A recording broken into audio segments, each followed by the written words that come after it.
Welcome, everyone, to a brand new episode of Getting to the Truth in This Art. I am your host, Rob Lee. This is on MTR Podcasts. And today, my guest is painter, bartender, cook, Adam Estes. Welcome to the podcast.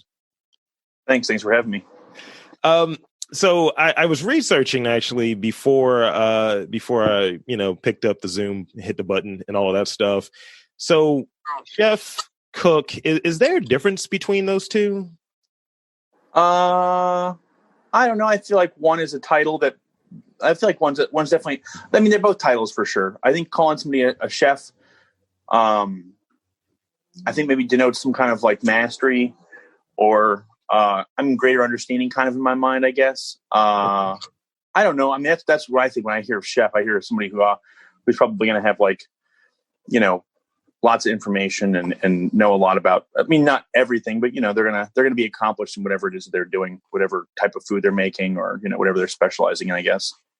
I dig it. Yeah, it's like discipline oriented. Yeah, I think so. I mean, that's how I kind of think about it, I guess. Okay. Yeah. So I kind of want very high level, based off the bio that you provided, of what your background is. But I think I would be remiss if I don't let the guests actually describe what their work is. So describe your work. For as far as the paintings go, your paintings, your creative interests, the whole gamut. Run the board. Oh, sure. I mean, I think my biggest two creative outlets probably food and painting. And I like to do different kinds of stuff too. Sometimes collage work and incorporate into the paintings. I guess with my paintings, I think sometimes I'm trying to make, not always, but sometimes I'm trying to make work that maybe will make somebody kind of feel something, or I feel like that's kind of the most important thing. I remember I was sitting in a friend of mine's house one day. This guy, Jason, who's a really great artist as well. He has this painting sitting there, and I was looking at it, and I was like, this painting really makes you feel something. I was talking about how much I liked the painting he had, and then I went off on some tangent about how I went to some show at the Hirshhorn, and I saw like some light bulbs and a cinder block. And I like the Hirshhorn as a museum, but this show was like early, like Italian, like artwork, I think in like 1950s or 40s, I guess. And I don't know, it was like literally light bulbs and cinder blocks. And I was like, it made me so angry. That's not art. And I was ranting about it. And then Jason stopped me, and his name's Jason Hoylman. He used to be a bartender and he used to coordinate the shows at the Wind Up when it was there. But he stopped me and he's like, but it made you feel something. It elicited an emotional response. So in effect, it did actually do something. It did its job. So it then becomes art. And that, kind of infuriated me, but I thought he was kind of right in that statement. So you can have things that you intend people to kind of feel, I guess, out of artwork. But sometimes people just feel things because they vibe with a certain piece, I guess. So I guess I try to make stuff other people can connect with, but also stuff that I feel, I don't know. It's hard to really talk about. No, that helps. Is I kind of struggle with that idea of like I had a conversation earlier with someone who's it could be a person that can help me move some things along, and we were just discussing what art was, and I was trying my damnedest not to feel like an imposter, because he was saying, "Oh, podcasts are art," and I was like, "I don't know," and he's like, do you feel something when you're doing it, and what's your purpose in it, and what's your approach to it? And he's breaking down all these things, and he's a person that's an art critic. And I'm like, okay, maybe you know more about this than me. Maybe I'm selling myself short. But the key thing of having the emotional response being a component of it is something that's just there. I think that's an integral part of it. Yeah, I would agree with that. I mean, I think that anything that anyone does very well becomes art, whether it's mathematics or science or painting or cooking food. If you do something enough and you put enough time and effort into it, you're gonna, if you're able to elicit emotions from people, and you really put your time and effort into it, and you really kind of hone in whatever you're doing, I think that becomes art. Even engineering, or everyone thinks of it as like painting or drawing, but I think it's anything really. It feels very, what you described, I agree with. It feels very Eastern. It feels very like, I'll watch anime and it's like, oh, this is your jutsu or what have you. And it's like, this is your skill. This is the thing you're putting your time and your energy toward or what have you. And you're aiming to master. So speak on a bit on your, well, unless you have more to say on that, but speak a bit on your training, and where you kind of picked up some of your different skills, whether it be in cooking, whether it be in bartending, or whether it be in your visual art. I think that actually most of my stuff kind of comes from, honestly, my parents. Both my parents were, well, my mother got a degree in art and went on to do graphic design, and she's a really amazing artist. She can do like photorealistic reproductions of stuff, or she used to. She doesn't really do it that much anymore. Does a lot more quilting now. Really beautiful quilts though. And my father was also an artist, but then switched his major to mathematics because he was like, I'm not going to make any money in art, and I got to I got a family and stuff I got to deal with. So he became a mathematician, and I think that their love of artwork. I mean, they had tons of books about art and tons of books about food. If you went into the kitchen, there were all these books about food. We're originally from New Orleans. My mother had all these New Orleans cookbooks, and they make cookbooks there. I don't really see them a lot up here, but maybe I don't look for them. But you could just get a cookbook for anything. Like there's people make cookbooks for anything out there. They'll all be like little plastic bound.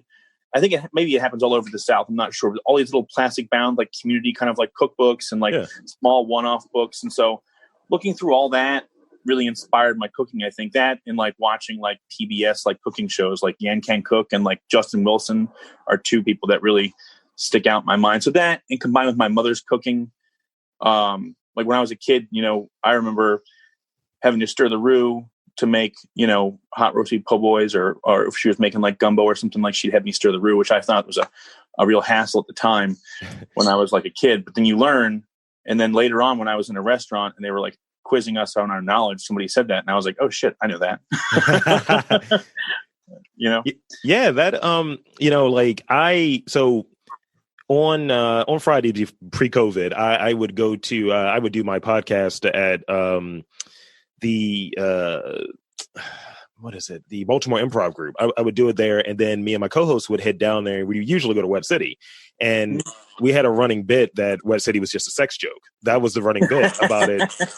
And so we went down, and I remember seeing you a few times. I was like, I feel like this dude's an artist. I don't know how to talk to this dude, so let me just figure it out. And then I happened to see, I think one of your posts, and it was something about this cookbook that was in New Orleans, and that's my second favorite place to Baltimore. I usually go there for my birthday in January. So I was like, all right, I need to be friends with this guy in some way. And I'm sitting there and telling my girlfriend that. She was just like, what guy? I was like, it's the guy with the beard. And and I'm looking like a crazy person, and then I'm just kind of looking at the menu thing and seeing that you've moved into having more of a bigger role in the kitchen and kind of taking over a lot of that stuff, right? That's going on in the kitchen there. Could you speak on that a little bit, on coming up the menu and how it feels to be in that kind of role since COVID's gone on? I mean, before I was bartending, and I've always liked bartending. And I've cooked before. I cooked at a little dive bar very briefly over in Station North. That didn't last very long. It was literally like right above North Avenue on Maryland Avenue. I think there's another restaurant there now. It's right across from like the Save Lot over there. But I ran a little like dive bar there, and I worked a little bit in at the Crown. My buddy Aaron Estes was the guy who started the cooking at the Crown, and he hired me on there to cook there for a little bit. I guess I've done that kind of stuff before, and I'm decent at it. I did some training also when I was I worked for the Foreman Wolf Group for a while. I worked at Petit Louis, and they have great food, and their training practices really. That's another thing I have to say. I can't ignore that, is that working there and their level of making you have to like know every step of food production from like everything the chef's putting into the thing, really kind of like you get so ingrained into you after working there long enough that it winds up being a skill in and of itself. Like you just kind of soak it up. And I remember when I wasn't working there thinking I really wanted to have, la pain à la moutarde, which is like a braised rabbit dish. That's French braised rabbit dish. And then I was sitting in my room, like thinking about it. And I was like, wait a minute, I can make this dish. I know everything that goes into it. So I think that all that stuff kind of set me up, I guess, kind of not intentionally for like what I guess I'm doing now, which is kind of coming up with taking more of an active role, I guess, and making different kinds of specials and trying to do fun stuff. I think that's like fun and enjoyable to eat. That kind of fits that like bar food. Like, I want to eat a chili burger. I want to eat like like a really good cheesesteak, like not some bullshit cheesesteak, like a really good cheesesteak, like I want to eat. I guess I make stuff that I really want to eat, and I don't want to make it all the time for myself, because if I ate like that, I would it would be too much, So I do it. You can do it at a place like that where you're like, you make these delicious things, and then you're like, here it is. I can have a little bit of it, and then I can just share it with other people also. And so I think I always like, even before, and I was like, even before I was even in the situation I'm in now with Wet City, and cooking there, I used to have like dinner parties at my house, invite people over, make jerk chicken, make like Swedish meatballs, because a lot of these things are kind of things that I don't have like a big family. I mean, my family lives here, but they live far away. I have a bike. I don't really go out not far away. They live out in Columbia, but, I don't get a chance to get out there very often because I have a bike and I don't really have a car in the city. Yeah.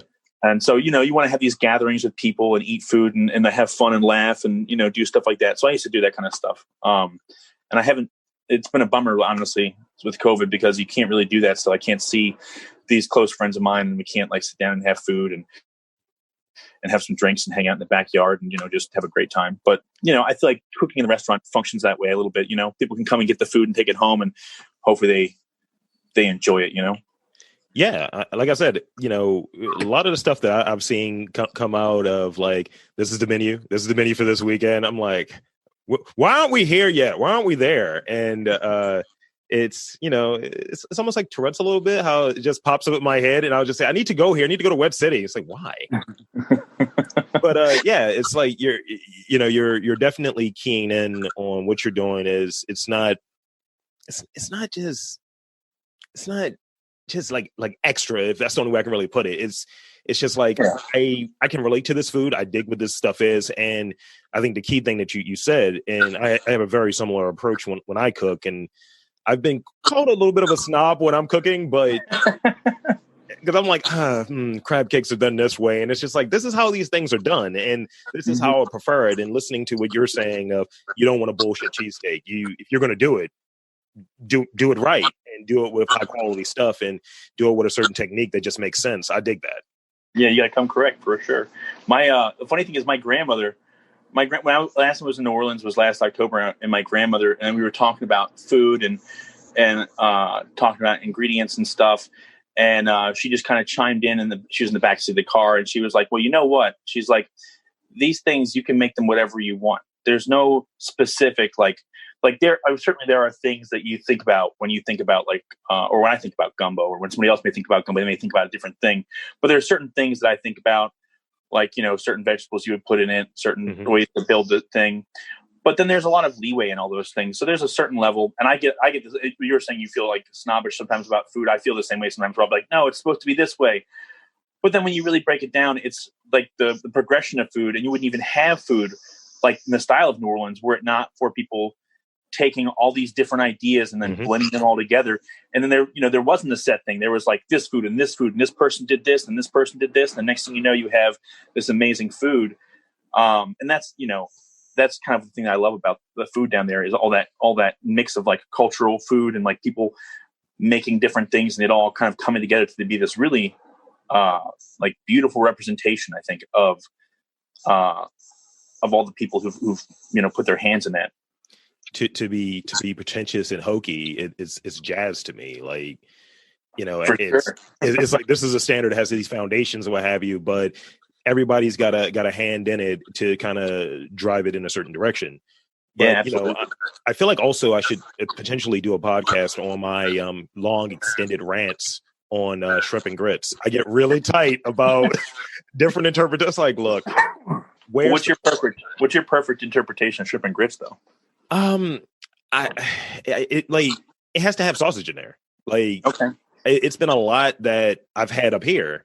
And I don't try to sound too pretentious about it or too snobbish about it, but it's just, we're omitting the sausage. It's like, why? Why are you not having the sausage in there? Or why are you not having any pork in it? It's just literally shrimp and grits. It's like, not a lot of work was done here. And and I try not to seal my disappointment, but when you have it at a place like most recently, I had it at the Charleston, and I was like on anniversary dinner and all of this stuff. Mm-hmm. And I told my girlfriend, I was like, if I wasn't in front of polite company, I would have been licking this bowl, but I had to stop. Yeah. It was that good. You were at Charleston downtown? Yes. Harper East? Yeah. Chef Wolf's food is amazing. Yeah. Her food's fantastic. Like, I had the opportunity to briefly work there in the back of the house on the cold side when they were training me there briefly. It was during some other training I was doing there, but I got to work back there in the kitchen for about 3 months with some really, really wonderful people. And I got to make salads and stuff and rabbit canals. And it was an experience. It's an experience that, definitely influenced and it was a very short-lived amount of time, but working for them definitely did a lot of things, definitely changed a lot of things for me in my life as far as like how I perceive like food now. And certainly they're much more like high end, but like the food is definitely like delicious. I can't believe that, honestly, that she hasn't won a James Beard Award yet. It's like kind of crazy. Yes. So let's shift a little bit. I want to talk a little bit more about art, and then I got some Baltimore questions for you. And I've been told that the Baltimore questions are the ball buster questions. All right. And you've been here for a while. This is home for you, right? But you're a New Orleans person. You're from New Orleans, right? So we'll talk about that a little bit. Yeah. So for you, what is integral to like your work as an artist, like when you're coming up with your visual stuff or just coming up with a concept? Because I think that in itself it's something you got to start there. So what is integral for you to like get going creatively? Honestly, just putting a piece of something I can write with or a marker or something in my hand. Like a lot of my artwork that's not the paintings that I just do on a regular basis just involves me sitting at my desk with like a Sharpie or a paint marker and just like going off in like one of my books or something. But the painting, sometimes I think about it. But I actually find that the best way for me to create stuff a lot of times is to try to, I guess this is going to sound kind of vague, I guess, but I take, taking all the what is it? A friend of mine once said to me, my friend Clay's, he used to live here in Baltimore. He still lives here. He's a great Haitian painter. He lives in Philly now. He's put some murals up. But anyway, he once said something to me about painting and artwork. He's like, you always have to take like breaks when you're doing something. And however long that break may be, it could be a couple of days, it could be a month, or years even sometimes. But you have to take a certain amount of time and space to take information in to then put information back out. So I feel like, and that I thought was a really good way of putting that together. So like, whether you're reading a book or whether you're like going to another art show or you're, just going for a walk, I think all those things kind of play into like, I guess me making my work. Cause I don't necessarily think of a concept ahead of time. I'll think of a shape sometimes. I'll be like enamored with some kind of like geometric shape and I'll like put that down on a big canvas. And then I'll use that shape to then overlay other aspects of this or other things on top of this painting until it builds up. And then you don't even know that diagram was originally there, but it reflects it because certain points, it's like certain points of the painting or at certain like points in the geometric thing. It's just a way of building pieces. I think a lot of times I just build them, and that's the way for me to create stuff. Because anytime I've actually sat down and tried to really like wrestle down this thing and be like, this is what I'm going to draw right now. Yeah. It's like, no, you're not doing that right now. You're doing something else. Yeah, you're not doing that right now. In fact, you're just going to be really frustrated because you're not going to be able to pull that off right now. So just, you got to go with the flow. Yeah, I think taking those breaks is important and coming back and just, again, sounds hokey, but it's almost like you trust in whatever that process is, but know that there is no process. Be water, Mm-hmm. And I think like some of the stuff that I do, I dabble in a bunch of different stuff, podcasting being one thing, but, doing the painting, doing like kind of these smaller canvases and having, I remember when I first like got started again in painting, it was years, it may have been like decade and a half. And when I was in like middle school, maybe early high school, doing murals and stuff, and nice. Really didn't go too much further with it, but it was like really fun. And I got in a lot of trouble because I got a lot of paint on my glasses once, and my parents were like, "These cost money." So, and then like 4 years ago, getting back to it and kind of having this weird, working in corporate America kind of approach to it. Your goal is to do one painting per month. And it kind of took the fun out of it, but it also kept me into trying to create, but it didn't feel like right. So it's like I got through about maybe 6 months of doing that and put out some cool stuff and gave it to friends. Like some of it was like, hey, this is like about you and I, our relationship, our friendship or what have you. But it was not something that was sustainable. And, I have the remaining paintings in like my studio and my where I record from, and it's cool. And I'm like, all right, I remember what I was going through here. I feel something. Going back to that, I feel something from each one of these things. It reminds me. And I still have the canvases. I still have my paint and all of these different things that I might just easily just one day just get inspired and whip it out and start working on something. Yeah, I mean, I would recommend it. I mean, you never know. It was 7 years, I think, before I started. When I moved to Baltimore, I wasn't making any artwork. And it had been about 7 years since I'd actually produced since I'd even put like a pen on a piece of paper for whatever reason. I don't really know why. Mm-hmm. But yeah, I just hadn't been doing any artwork whatsoever. And I moved here and then kind of started doodling and goofing off again. And then decided one day I was like in the art store, like buying some pens or something. And I decided I was going to like buy some oil pastels, and like that took off. And there I was like, I'm going to be an artist. I always wanted to be one. It's going to happen. It's going to happen. It didn't happen. I mean, I've had shows and stuff and I do paintings, but it didn't happen. When you think about it, when you're younger, you're like, I'm going to be the man. Everyone's going to love what I'm making, I got my supplies. Funny story. I got my supplies and from that art store over there in the area where Wet City is at. And I used to work for Verizon years and years and years ago in some marketing thing. And that was a strike. So we were, as management, we were out there fixing people's phone lines being down and their security systems being down and so on. So me and the person I was with were going there to restore dial tone to that art supply store. Yeah. And we were in the back futzing with the wires and trying to reestablish dial tone. They were being robbed at the time we were in there. Shit. And we slithered out of the back and called the police from our cell phones. Shit. It was one of the funniest things I've ever. I was like, this could have went terribly.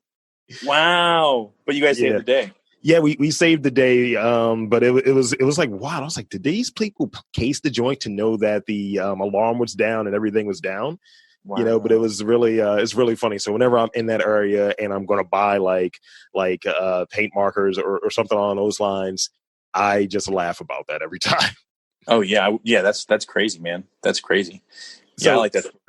So I have a few Baltimore questions, and then just one kind of weird question I may have ripped off from an Anthony Bourdain interview. But okay. So you mentioned here. So why Baltimore? Why Baltimore for you? What is your thoughts on Baltimore as a whole? I really like Baltimore. I grew up and I was only living in New Orleans until I was like 5 or 6, and we moved up here to Maryland. I have a lot of family back there. We go back there to visit all the time. But we lived out in the county for the longest time. And then I moved to Baltimore because I got a job working at Petit Louis. Yeah. And I moved to the city. I found a spot. Somebody told me that I should go work there because I could make good money because I'd just quit working UPS and I only worked a restaurant job. Before that, I'd been working at UPS in like a managerial role, like doing supervision there. So I decided to get in a restaurant. I was working in a restaurant part-time out there just to supplement my income for me and my partner at the time. And then when we split up, she stayed down in Ellicott City and I moved to Baltimore with that job. And I moved here, and I remember coming here when I was younger, like me and my friends one time when we were like 18 or whatever, we were coming to see a comedy show. And we went downtown, and it was like, I just remember it being like it just seemed like so much bigger than my regular life, which is funny because living in Baltimore, you're like, it's actually a pretty small city in comparison, right? But living out in the county, like, I was like, holy shit, this place is crazy. Bright lights. There's all kinds of wild shit going on. You could hear like club music playing somewhere. I was like, this place is crazy. And then when I moved here, I really kind of got to know the city more. And I don't know. I think I've always kind of liked Baltimore. I like the food here, although it doesn't. I think in recent years it's gotten more like recognition. But I think there's a lot of good food in Baltimore. I think it gets eclipsed sometimes by a lot of the little but by a lot of the carryout places that are around that aren't too great. But like, I feel like there's a lot of really good food in Baltimore, and there's a lot of really good people in Baltimore, and it's a good place. Like I think it can be, some people will think it's like rough around the edges, but I don't know. It's never felt that way for me. I mean, I know that sometimes you can be in some crazy situations in Baltimore for sure, and I have had my fair share of them, but I like this city. I've never really felt like I was like, man, this city's getting me down. I'm always like, I like being here, And that's what I like to hear. Like, that's ultimately one of the main reasons why I wanted to do this podcast, talk to people who live here, who are doing cool things here. And, just like normalizing and humanize it, because I think too often, like, Baltimore is used as a dog whistle. Like, it's a city that, is 62 or 66% Black, and Black people are dangerous.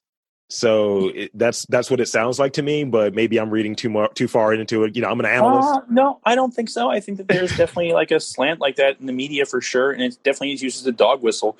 And like, to people who feel like that and they're like afraid when they hear that kind of stuff, like I would say, good, stay out of Baltimore. Like, let us stay here by ourselves and let us do our thing here. We don't need to, like they're doing all this. Like, they're doing a lot of development in the city, and there has to be development in the city to sustain the city for sure. But there has to be some kind of middle ground. And, you see a lot of cities get wiped out, and like, I don't want to see like Lexington Market disappear. They're doing this rehab on Lexington Market. I don't want to see it disappear. I don't want to see it change dramatically from what it was before. I would like to see it like flourish for sure. Like, it's been there forever, and it's probably had heydays. And I'm not saying it recently it hadn't had a heyday, but like, I want to be able to go to Lexington Market and get a crab cake, and like, go look at like the producers. I like that you could go there and there was like, there was meat vendors and vegetable vendors, and it's actually like a market. Yeah. And I like the new market kind of ideas they're doing, but really they seem kind of like food courty less than markets, Yeah, that's the thing. Like, I spoke with my dad recently about it, and he's in the 60s, and I would talk about what my experience was going there, how I viewed it when I was a kid going there with him. And I'm like, yeah, we'd go there, we'd get like candy from this one stall. You smell like the roasted nuts or what have you. You go in there and get all of these different things. And if that's not there, then I think that's a huge cultural loss. And it happens all the time. And in various cities, and I just don't. You want to restore, you want to maintain, and to your point, kind of help things flourish, but keep it for what it is. Like, this is not these other things. And I remark with some of my friends because I don't live too far from Patterson Park, and they're doing a lot of development and stuff over here, and I would always joke. I was like, a lot of flip flops in this dangerous city. And I was like, I don't think you can really run with flip flops on. And she was laugh at me about it. So you talk about going back to New Orleans on occasion. So I have to ask this: what connections do you see, or parallels do you see between Baltimore and New Orleans? It's just a general vibe. I think it's a general vibe. I think that like the things I like about New Orleans are the same kind of things I like about here. When I first moved here, things I felt like were a little looser. Like, you could drink a beer and smoke a joint in like the park, and like the cops wouldn't say anything to you. And then there was a point in time where they fixed, like, I remember when Charles Street was like looking like Charles Street in Mount Vernon looked a lot rougher than it does now. Yeah. Not that it was rough, but it just looked like, there was dilapidated buildings and stuff like that. It was right on Charles Street. You could just hang out in the park and probably drink a beer, and like the cops wouldn't say anything to you. And I feel like now they definitely would. And I think that, there's a reason for that. You don't want people, I guess, getting drunk in the park, even though sometimes I want to do that. You got to be more surreptitious. I don't know. I like that looseness of like, maybe there were some things you could get away with here and there that you wouldn't get away with somewhere else. Not that anything crazy, but just, I don't know, you could hang out, like I said, drink a beer in the park and probably not get any too much of a hassle. Yeah. Actually, there's a lot of places in the city you can do that, but still, but just not Mount Vernon so much anymore. But covert moves. yeah. You got to have like the paper bag or, some kind of whatever. At least put on the front, Yeah, pretend like you're not doing it. It's like don't give anybody a reason to directly walk up to you and be like, "Sir, can you please put that 40 away?" You're like, I don't do that anymore though. But it was fun back when I did. But no, I think the city has a really good vibe. Like I remember when I was living on McCullough McMecken Street, they would have this parade. It would come down every year, and it was the schools their marching parade, and they would come marching down McCullough Street, and it was amazing. Like 5 years straight, like I was living there, and like every year it would happen like clockwork, and the kids would be out there and like doing marching and drumming, and they go all the way down to the little school right by where I lived, and you could just hear them. I remember the first time I heard it, I was like, "Oh shit, this reminds me of like street parades in like New Orleans, or like you have like little music things set up here and there in New Orleans, and that kind of flavor I think reminds me of that, like that kind of stuff that you don't really necessarily see so much in the city that I wish you could see more of, more of those kind of competitions with like like the drumming and stuff like that. I love that kind of stuff, so that definitely makes me feel like that. And I don't know, just there's just something about the place where it's like kind of funky and fun. Everyone's always said Baltimore was kind of weird. You watch like old like it's a mix. It's a mix of like it's like a mix of different kinds of people. I think you don't see as much of it. I think, but I don't know. I think that's why it gives me that vibe. It's like different scenes, and I joke about certain places being like portals. Like they're just different things, and I think Baltimore's one. I think New Orleans one. I think they're some of the places that are just deemed as being quote unquote weird or having that mix of different cultures. I think you start mixing different things, you start unlocking different things, and it's just based on the people that are there and that are around. So let's see. I have like 2 more questions, and then shameless plug time, and we'll wrap up and give you the rest of your evening All back. Right. I think it's important to ask this. I read this book about like how different creative writers, so on, how they get their days started. And it's always interesting because no one has like a set day. Some people will say, I get up at noon, I get up, I smoke a J and have some coffee, which is a real weird crossfade. But so what does your typical day look like? Or what's that start look like? What's your typical day look like? I think usually I get up and then I drink some water and take the dog out. I don't have like or I feed the dog or something and I head to work. I don't think, sometimes I try to get myself into routines. But yeah, usually I just kind of, I guess I get up and read the news. Unfortunately, when I was like if you had asked me like 10 years ago about reading the news, I'd be like, excuse me, but the news, like I'm not trying to read the news. It's a downer. It's all this crazy shit that they're trying to push down your throat about, it's always just so depressing. There's always some terrible shit, especially now. Like it's a fucking nightmare. But I guess when I think when George Bush Jr. won a second term. Yeah. Did he get a second term? I think he got a second term, right? Yeah, second term, definitely. Yeah, I think when he got that second term after he like jacked the first term, like that was kind of crazy. I was like, I really need to pay attention to this shit. I can't keep ignoring this stuff. I really got to pay attention to politics. I really got to pay attention. And then I started paying attention, but I don't know that I feel any more empowered. I just know how somebody's screwing me over. I'm like, cool, now I know how they're screwing me over. I don't know how to make it get fixed, but maybe, now at least I know what's coming before all of a sudden it shows up at my door. But, I don't know. Everything's crazy. So I read the news in the morning and I try to take it with a grain of salt, and I try to, get about my day. And usually I got a little list. I make a list of things I have to get accomplished because I got to either go in and cook something, or it's funny when I'm not working all the time and I have more free time, I will get up and I won't do a damn thing. I'll just hang around, watch some TV, goof off, do some doodling, play with the dog, sit out in the backyard. Not very eventful. But if I have lots of things to do, I find myself 10 times more productive, although I don't know that I want to be that productive. Yeah. I mean, the thing about the news, like, because like I've been podcasting since 2009, since February 2009. And I do, outside of this is like a relatively newish venture, like a year and change. And the main show that I do is it's kind of like talking about the news in an irreverent sort of way or what have you. Yeah. And it's like, I like the weird news headlines. That's, it's just stroking that Aquarius button right there. It's like, yes, more, please. It's like, oh, more Florida people I can make fun of. This is amazing. And that's literally how it goes. And sometimes I have to be very, very mindful and curated, and one, staying within like brand and niche and all of that stuff. But two, you're right.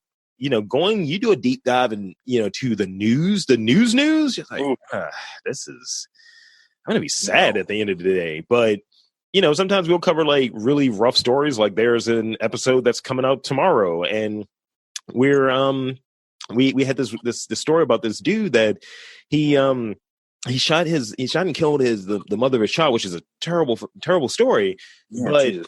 The slant to it is he wore blackface and a fake beard to say a black dude did it. And I was like, this is wild. Oh my God. I was just like, that's crazy. Yes. And I was like, and so we've been on this thing of, even during COVID, the weird shit does not stop. And or even something that's lighter. Like last week was that professor in, I think it was New Hampshire University. He's a white dude, but he was on message boards saying he was a woman of color who was an immigrant. So. Oh yeah. I saw that. That was ridiculous. I was like, are you fucking kidding me? Where are these people coming from? Like, what do you do with your life? Like, it's crazy as shit. You're like on message boards trying to like fuck with people. Like, no, man. Like, what is wrong with you? Like, what happened to you as a child that made you do this weird shit? Like, it's like, as a woman of color, as an immigrant, I slept on the floor and all of this. Like, what are you saying? Yeah, what the fuck are you doing, man? Like, I don't understand that. I don't understand it. Like, where these people come from. Like, the world, it just seems like it gets more and more people, I feel like I used to read a lot of sci-fi and fantasy novels when I was a kid because they were like otherworldly and crazy. And you're like, wow, this is so nuts. But it really is true. And they say like, the weirdest shit is just read the fucking news and you'll be like, whoa, you don't even need to read anything else. It's just crazy enough. The world is crazy enough as it is. Yeah. And the thing is, I try not to go like to the darker stuff, but if it has a slant to it that it's just like, this is weird. I think part of it is like these things get missed because of, I think, how the news cycle works. And it's just like, yeah, we kind of left that really quickly. Can we go back to that one briefly? It's like, we need to, I think these days critical thinking is lost. That it doesn't exist because we're supposed to think about one thing for 5 minutes and then move to whatever the next thing is. And it causes fatigue, and it causes people to have all types of just things that it's just like, ugh.